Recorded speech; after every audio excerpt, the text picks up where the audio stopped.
Bonjour et bienvenue dans un nouvel épisode de 1000 pourquoi.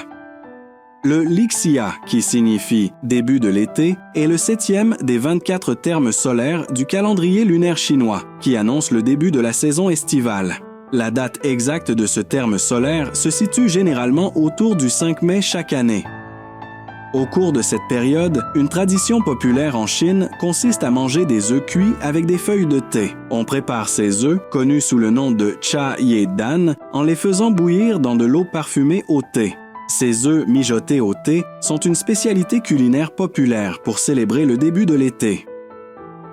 Parallèlement à cette pratique, certaines régions chinoises ont la coutume de faire porter aux enfants un sac en filet contenant un œuf dur autour du cou, comme un grand pendentif. D'où vient cette tradition? Voici l'histoire fascinante qui se cache derrière cette coutume.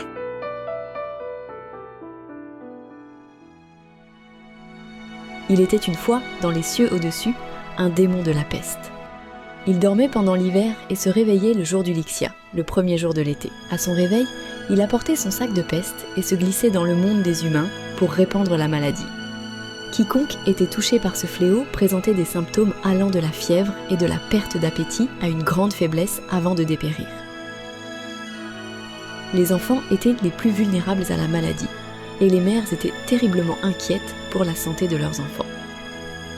Elles se rendaient au temple de Nuwa, la déesse qui avait créé les humains, pour brûler de l'encens et prier pour la protection de leurs enfants. Ô grande déesse Nuwa, déesse de la création, protégez mes enfants des maladies.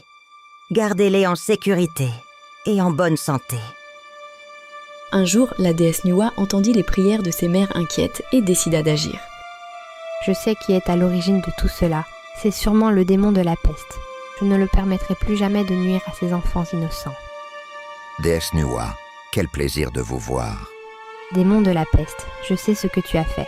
Tu n'as plus le droit de nuire à aucun de mes descendants directs désormais. Le démon de la peste savait que Nuwa était très puissante. Il n'osa pas la défier.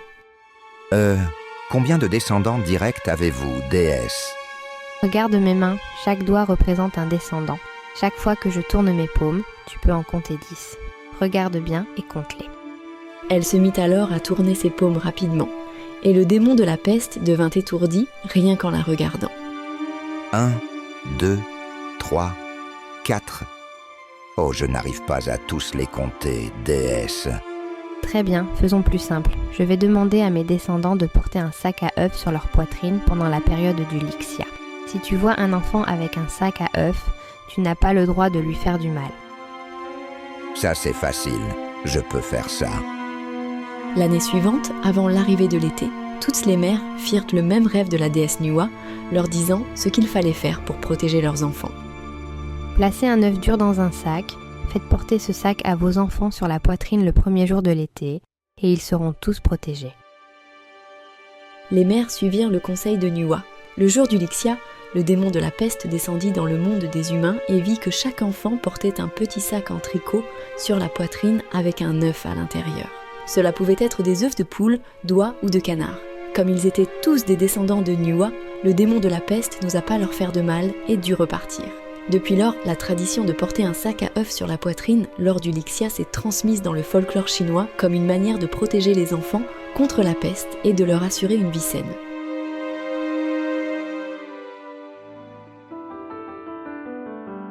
Voilà donc l'histoire du Lixia, de Nuwa, du démon de la peste et du sac à œufs porté par les enfants. En passant, les enfants chinois aiment aussi jouer à un jeu avec les œufs ce jour-là. Dans ce jeu, ils se frappent leurs œufs les uns contre les autres. Ceux dont l'œuf se casse perdent et mangent leur œuf.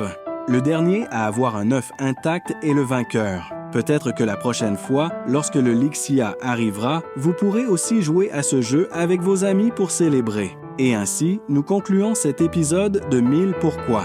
Si vous aimez ce podcast, n'oubliez pas de nous donner une note de 5 étoiles et de le partager avec vos amis. À la prochaine, au revoir.